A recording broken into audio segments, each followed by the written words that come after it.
Wakati wote binadamu hataki ukweli. Sema utakavyosema, anapenda umsifie katika mambo yote ya kweli na si ya ukweli. Ikiwa unamwambia ukweli mara kwa mara, atashindwa kukuamini na baadaye atakuacha. Ndipo tulivyo binadamu.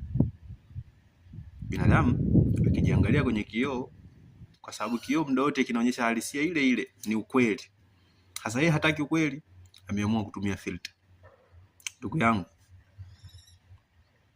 ukitaka kumtambua mtu mwenendo wake na tabia zake, wala usihangaike.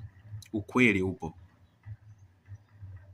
Angalia jamaa zake, angalia marafiki zake, utamtambua kwamba huyo ni nani. Ikiwa marafiki zake ni wa kweli, basi huyo mtu ni mkweli. Ikiwa marafiki zake ni waongo, basi huyo mtu ni muongo. Na ikiwa mtu huyo ni mtendaji mema, ana heshima, ana busara, marafiki zake utaona wakiwa na sifa kama hizo hizo. Ukiona hawana sifa hizo, ujue hayo mambo mengine anaigiza tu. Kuwa naye makini mtu huyo.